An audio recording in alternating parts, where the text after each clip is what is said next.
Good evening, Peter. Good morning, Ron. How are you today? I didn't get much sleep, but I'm okay.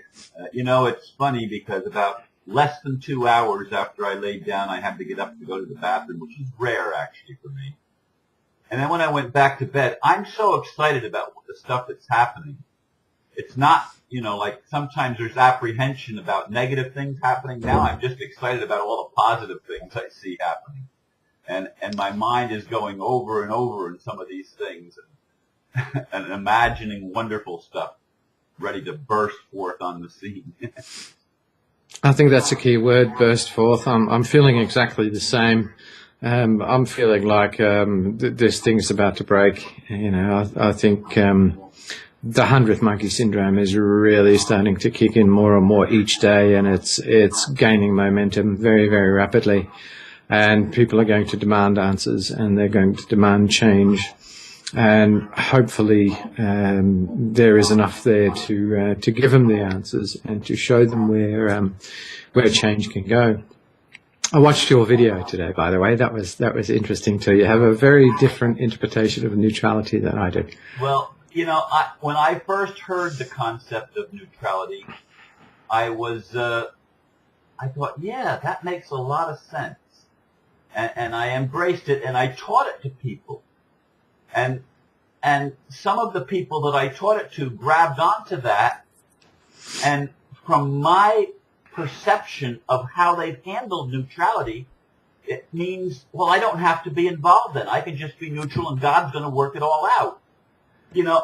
And it just irritates me because I can be neutral and say, wow, look what the Illuminati has done for us. Look at the gift they've given us. That, to me, is neutrality. I can see the benefit even in the negative things. But it doesn't absolve me of responsibility for taking action. Of course.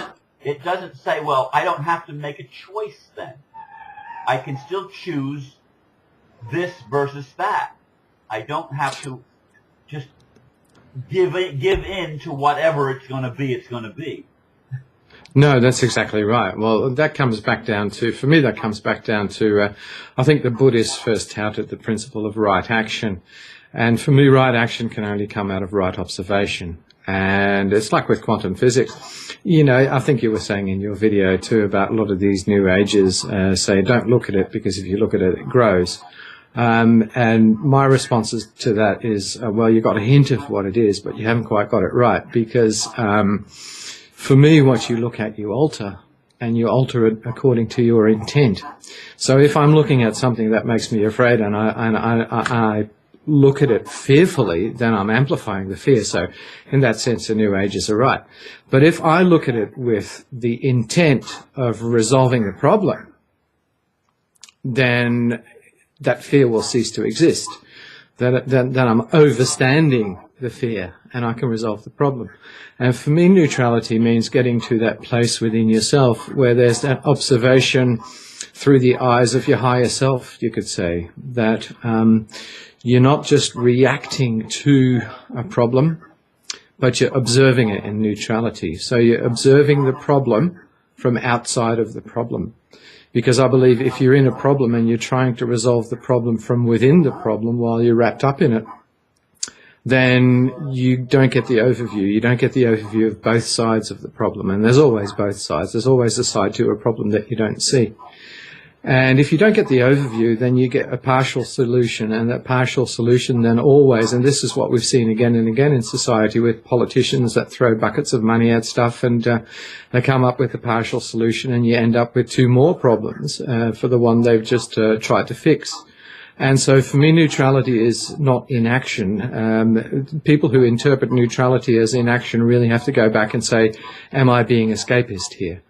Because people will take any and every spiritual meme or otherwise to use it as a drug to numb themselves from what is really happening, to try and pretend that they're not involved or that they're not responsible. And this is the big thing about You know, spiritual growth brings with it a sense of responsibility, and that's something that's very hard for a lot of people to face. And for me too, you know, at stages in my life, it was very hard to see that I was responsible for everything. But I accept that now because, you know, when you can get to a point of neutrality is the point where you're outside of the problem and then you're observing the problem, and you observe it in neutrality because you're looking at all sides of the problem. And then out of that springs right action, because I'm not as a little ego, as a little personality reacting out of, oh, what's happening? I've got to protect myself. But I'm observing the problem from higher self. And from that vantage point, the very act of the observing is the very right action. It's automatic action. And then as a personality, if I can listen to that from within my silence, and silence does not mean absence of thought. Any spirituality that teaches you that silence means absence of thought, you know, all forms of spirituality are good along the way, but I'd say if you want to get a little bit more serious about silence, then you've got to realize that it's not the absence of thought. You can be in silence, communing with yourself, and you can have tons of thought going on. So, yeah, I like the term mindful meditation rather than trying to get away from thinking those monkey mind thoughts all the time. Yeah, mindfulness, whatever. For me, I prefer the term attention, where I'm paying full attention to my whole being. For me, it's attention, which to me is the opposite of concentration. Concentration is trying to exclude everything, get into little focus on a little seed thought, for me, it's attention. It's where I open up and allow myself to be accessed by myself. I know that doesn't make sense, but in a way it does, I suppose, if you think about it. Make sense. And that's the point of inspiration. And so from a point of neutrality, you make the observation. Out of the observation comes that inspiration. And that inspiration is the action itself that you take as a personality. And I still make that distinction between personality and ego. To me, ego is just the woundedness of the personality that filters everything, as I've talked about before. And so for the personality is in attention to the whole, to the observation of the soul. And when that attention exists, then the inspiration is received, and the inspiration is an immediate action. It's as immediate as if you were blindfolded at the edge of a cliff and you take the blindfold off and you just go, whoa, and you step back. You know, you don't think about that. Your body just does that. That's an immediate action. That's an appropriate action. And that's an appropriate form of fear, physical fear. So you take that appropriate action according to your inspiration. And so rather than making you passive and aloof and above it all or to the side of it all or underneath it all, it puts you right in the middle of it. It puts you right in the middle of it in a very, very effective way. So for me to get to, and this is from experiences in my own psyche and in my own relationships with my family, my daughter, my wife, is that loads of unresolved things that were festering in our relationships for years got resolved because I was able to step back from it, because I was able to go more within myself and observe the whole situation.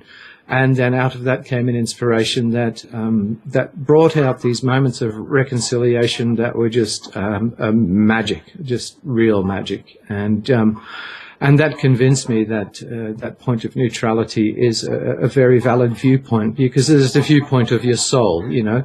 It's written in the Bible, and it was one of those things that irked me always when I was in my Christian days, is to God both good and evil are alike. It says it somewhere, I can't remember where. And you can go to the Gita too. Oh, sorry, Ralph. Yeah. You remember where? Good and evil are alike unto me. Say it, Lord, or something like that.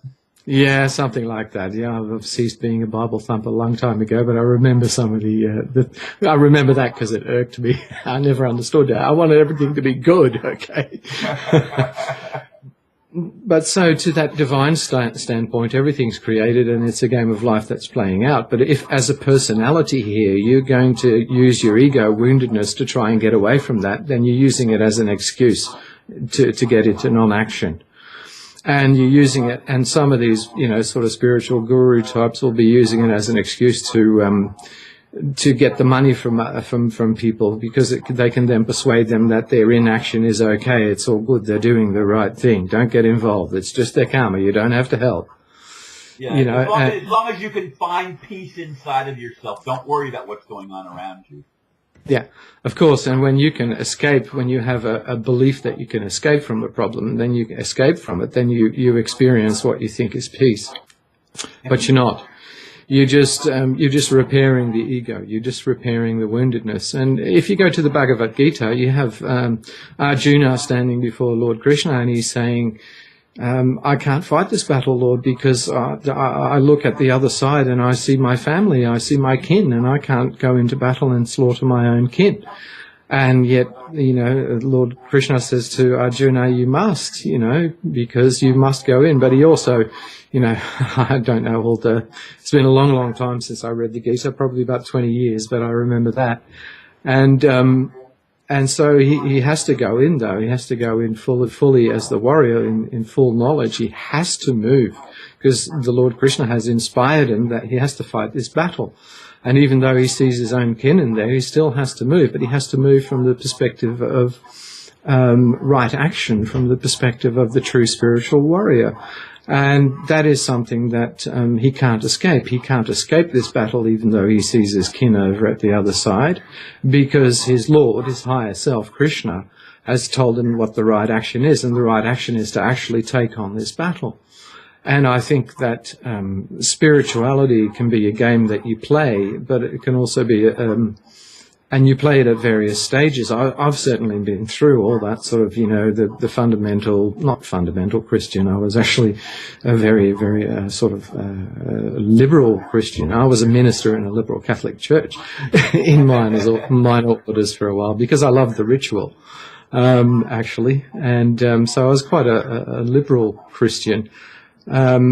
And, I've certainly done my, New Age thing and studied the teachings of the ascended masters and, done all of that stuff and been around the traps and, done Raja Yoga and,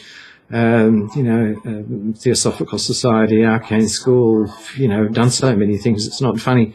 And out of each thing I learned something, but, it takes a spiritual maturing. You use them as playthings. You use all these things as psychological playthings to make you feel right in the world. And it's when all you start, valid experience, Peter.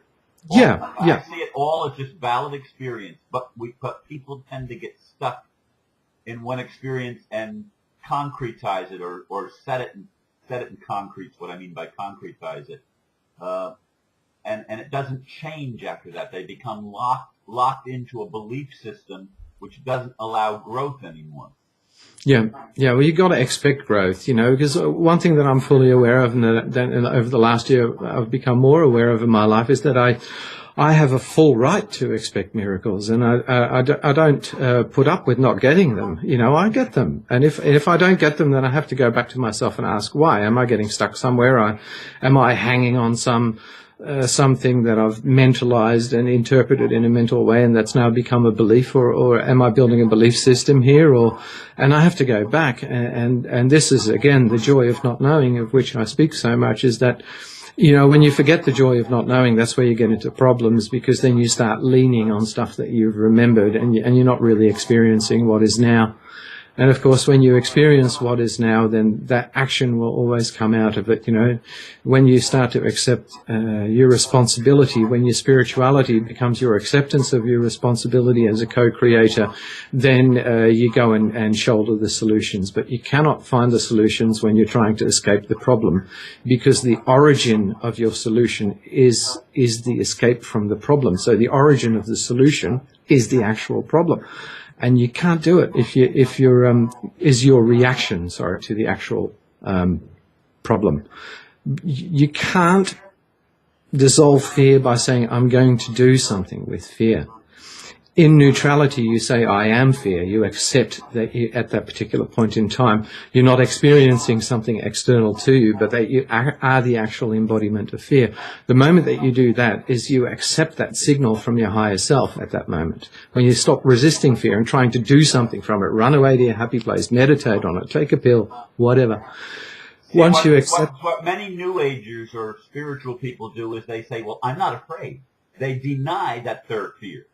And when you say, I am fear, then you're owning the feeling. And then it transforms it. But people play the exact opposite game. They react to it and say, I don't want to be that, so I'm not that. Yeah, and then I'll apply this technique that my guru sold me for $79.95, and I'll make my happy place and make the fear go away. But that's just seeing those things as external. When you accept them that you are that experience at that particular point in time, then you gain your soul perspective. Then you gain more of your wholeness in awareness, and that's where you're functioning as the personality rather than the ego in that particular spot. And like I said, in that point comes the inspiration, and that's the inspiration of the soul. That's the inspiration from God. That's the aha moment that Einstein had when he saw E is MC square or whatever it is. That's Arjuna wielding his sword on the battlefield, and that's what it is. You know, you really have to just go beyond that woundedness and stop reacting against the problem. And this is the thing I have with a lot of these. You know, I look at some of these courses and they're teaching you how to manifest stuff, you know, and they say, well, you know, here's the poor guy with a $200 banger that he's driving, and he's hanging this portrait of this Ferrari on his wall, and he's sitting there visualizing that he gets it. And why is he hanging the portrait of the Ferrari on the wall? Well, he's coming from, I don't have abundance. I have lack. I have want. I have need. So now I want a Ferrari. And then at the end of the day, I'm saying all you're going to be manifesting is that your $200 old banger is actually going to completely collapse into a heap, because all the energy that you're investing in visualizing that Ferrari comes out of the idea that you're not abundant. So you're just reacting to your own problem, and you're seeking your solution as a reaction to your own problem. So there it is, you know, if you say fear is external to you and then you seek an escape from fear, and that's where the whole desire cycle then kicks in, because while you're trying to escape yourself, you can't, so you generate a ton of internal pressure, and then you go and seek relief from that pressure in some sort of a desire, you know, sex, drugs, rock and roll, materialism, religion, whatever it is.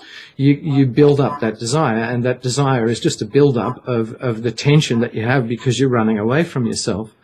And so the next time you feel fear, you go and then you go to memory, you say, how did I escape this?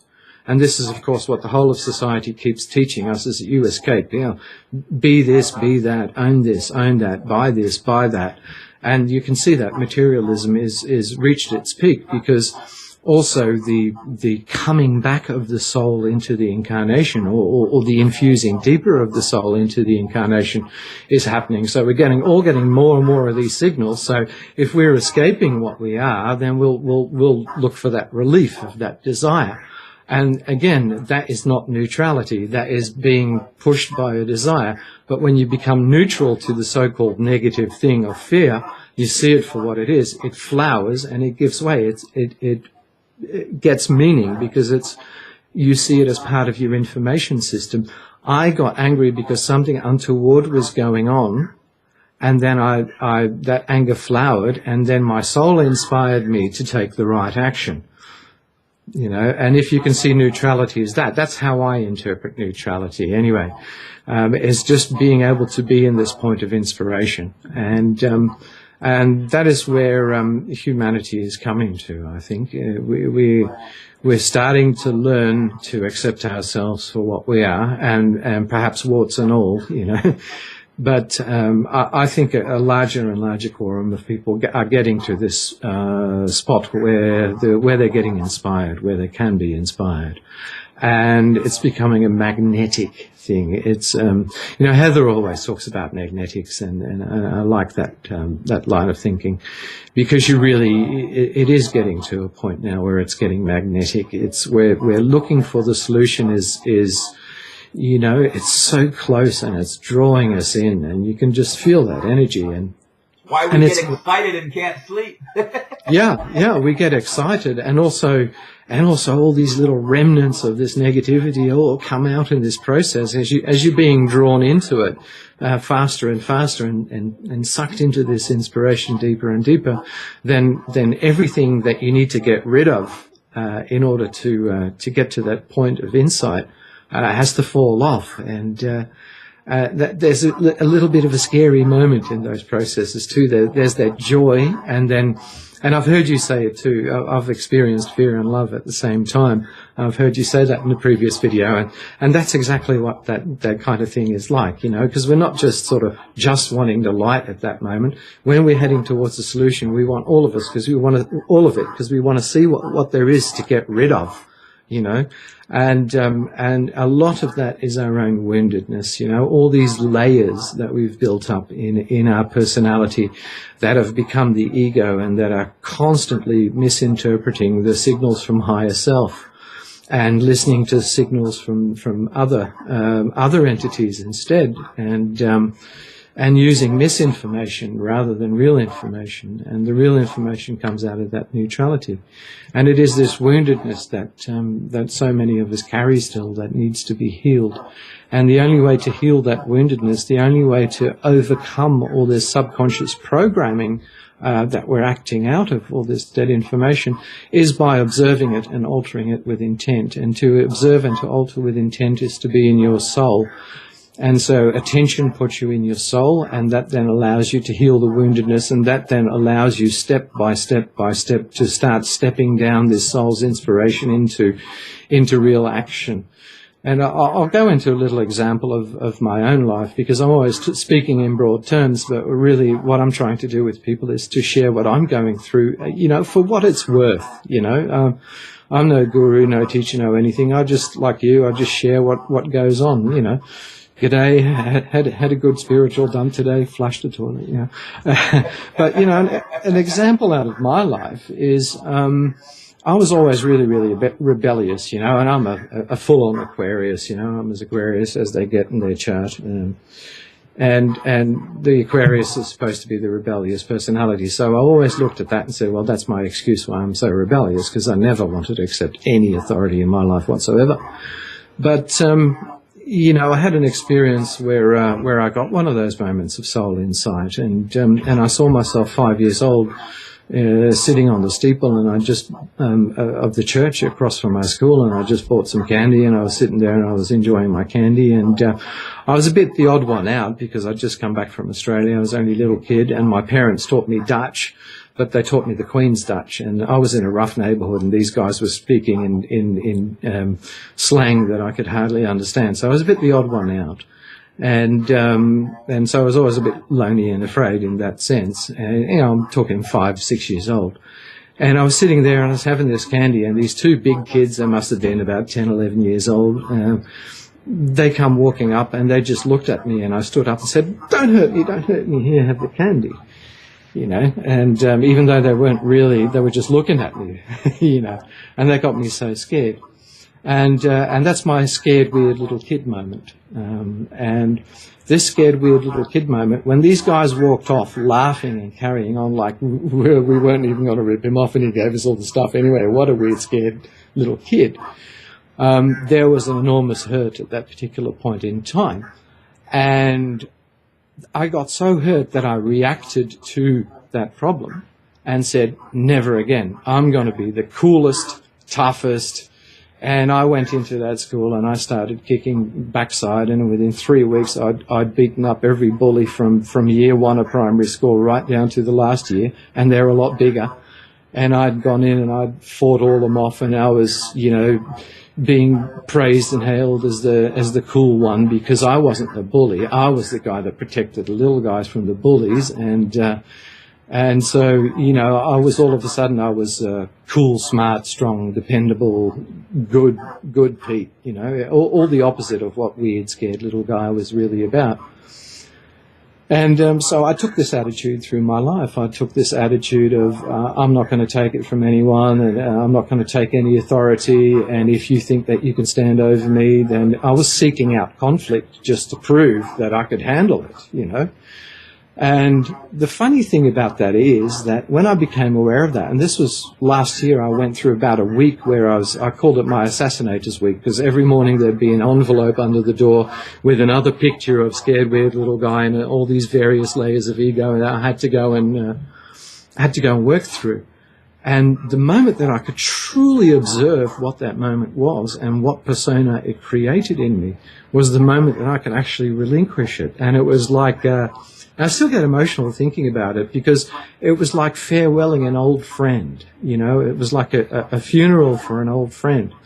And I saw that, yes, it caused an attitude in me that caused me, and I saw all the instances, in that moment of observation, I saw all the instances in my life where this incident had caused so much trouble in my life. Broken relationships, getting kicked out of job, not finishing bits of education, all sorts of stuff. But at the same time, as I relinquished it and I put it to bed, I also said, goodbye, I will miss you, because it got me through. In lieu of greater awareness, which I didn't have at that time, that got me through. It made me muddle through until I got to a point where I could observe it with the right intent, alter it, release it. And that's just one moment. And I had a whole series of them. They just started happening. Yeah. And as soon as you start accepting those processes, accepting your fear, accepting your negativity, all that sort of stuff, and to me, that's the neutrality point, is the point where you have that acceptance, and then you have that inspiration and insight. And then you can actually get into action and solve the problem. Because the world's problems are here to be solved. The hungry are here to be fed. You know, the lost and forlorn are here to be helped and guided home and comforted. The ones that are committing crimes are here to be healed. You know, psychopathy is here to be healed. You know, this is a schism that goes right through the whole universe. And it's here to be healed, and it can be healed, you know. And for this, we need that inspiration. For this, we need to be in attention of what we're feeling, and in attention of our higher self, our more expansive self. Because I don't even like calling it higher self. It's just a different aspect of the whole. Because it's all important, you know. The low is as important as the high. I don't like even making those hierarchical statements anymore.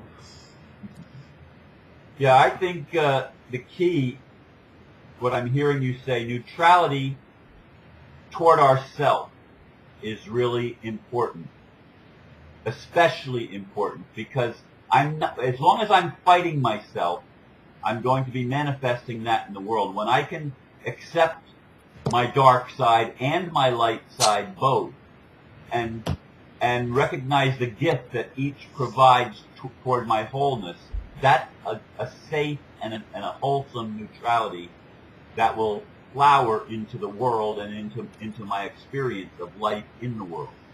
Yeah, and then you're at a point where you can alter what happens in the world too. Because you're not reacting to the problem anymore. You're acting from inspiration. That's right action.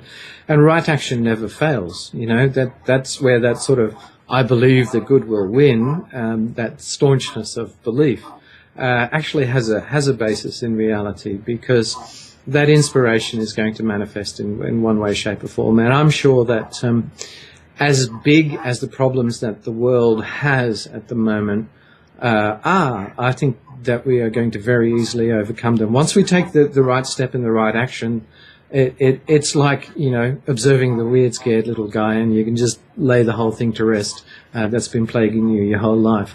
And I think we're getting there. I think we're getting there at a very rapid rate. And I was watching an interview with,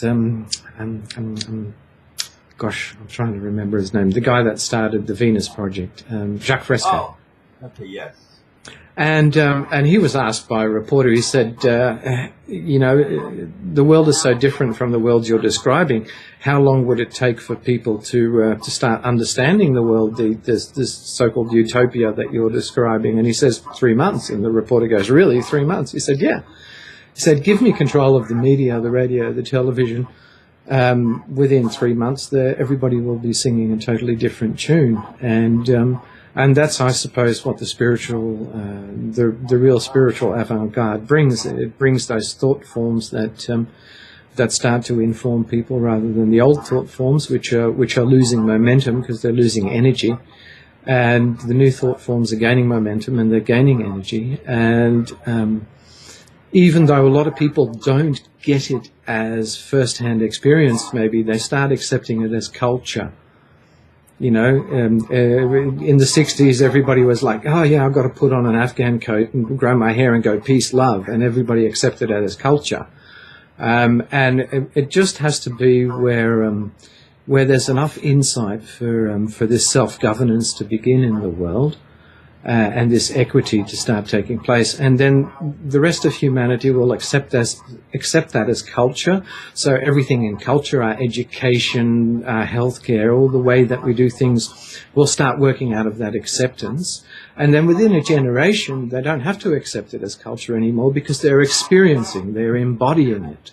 And that's the point, you know. It's from all the great sages over the ages, they have struggled and they've suffered, and as soon as they've stuck their head up above the crowd, somebody's gone and cut it off. And you know, it's very different in this day and age where we can have this conversation on the internet, and you know, we're still alive, we're doing all right. Nobody's cut my head off yet. You know, in actual fact, a lot of people have expressed appreciation for walking together as friends and you know, exchanging our thoughts, which is all we're doing. We're not teaching anyone. We're just taking a walk with a good friend in the woods and mulling things over, and that's the fantastic thing that's happening at the moment. Very good. You know, I really appreciate this conversation, and it follows up really well with what I did yesterday. I'm not sure exactly. I had a title earlier on, and I don't remember it in this moment, but it fits really well as coming on the heels of the previous video that I did. So once again, I thank you, and I know you have things to do, and I also do. I want to actually go to a meeting here very shortly, so I know it's only 6 o'clock, but I'm going to go to a meeting anyway. Anyway, yeah. Thank you, Peter, for your insights, and I really appreciate it, and I'll see you next week. Namaste. Thank you, Ron. Likewise. Namaste.